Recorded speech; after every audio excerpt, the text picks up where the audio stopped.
Hello, welcome back to Hunter Bros. Today we are going to change this new brake rotor because our old one was warping. First you have to lift up the car, like the jack. And the jack point is really weird because it's in the center of the car. So it goes right there on that metal thing. And then you put stands over here. We didn't trust really this one, so we put another one behind the wheel. So that's how you lift it up. You also will need this special key to get off the front one right there. You will be able to find it in the back of the car. Yeah, unless your dealer rotated your tires for you and then just threw it in the glove box so it was hard to find, which they did. We've already loosened this up. So you loosen just like all removing of tires, wheels, you have to loosen the lug nuts a little before you get the wheel off the ground. So this is off the ground now. So we've already taken care of a couple steps. We loosened them before we jacked it up. Now we're just going to finish taking them off. Anyway, we'll catch up in a second. Alright, so once you have loosened all the lug nuts off the tire, you just slide the tire off and roll it away. And put it down on the back side so you don't scratch the front, right? Mm-hmm. Which with that big of a tire probably wouldn't scratch it anyway, but... There. So here's the part we need to take off now. So we're going to have to loosen this caliper up somehow or another. I assume there's a couple bolts on the back. Get to that in a second.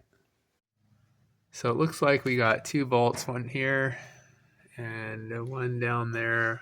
I'm not sure if you can see it. Anyway, wherever it is. Anyway, it's looks like it's an 18 millimeter. Of course, that's the one socket that I have missing. So we're using a 19. Yay. Alright, so it turns out it was a 19 millimeter, and we had to use this breaker bar to get it off. So,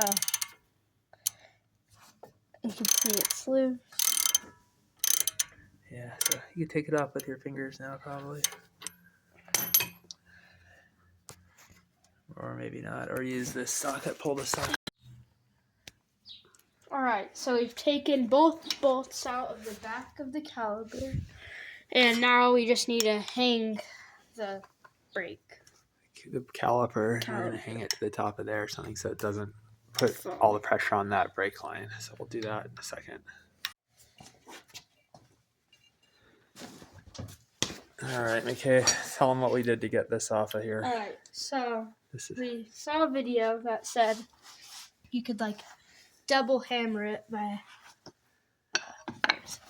this hammer, like that, and hitting it. And we did that for a long time, and then we WD-40'd it, and we did that again, and it wasn't working.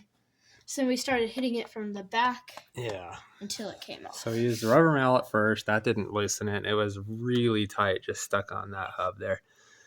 And then, so we used this hammer and the ball peen and hit it around and, between the studs to loosen it. And a bunch of rusty dust went flying everywhere, but it didn't do much. And then finally hitting it from the back with the rubber mallet got it. So, yay. Anyway, it's loose.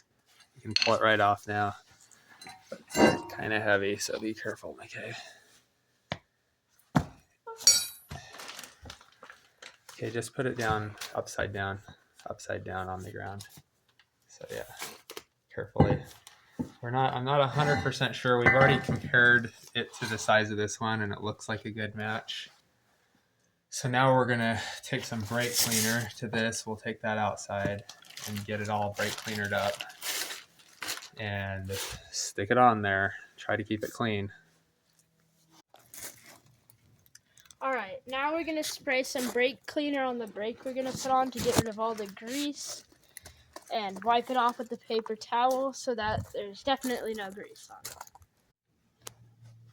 Alright, so we cleaned it off and we wiped it and we put it on. So we put this right there so that it won't fall off. The holes... Don't touch it with your hand, remember? Yeah, don't touch it. So the holes and the lines are supposed to prevent it from warping again, like it did with the other one. Now we're going to put that caliper back on, Now right? we're going to put this back on. Without trying not to touch this, of course. All right, let's do that part. We have disconnected the caliper from up there, and now we just put that first bolt in so it doesn't fall. And we're going to put the second one in, and then we'll tighten it up.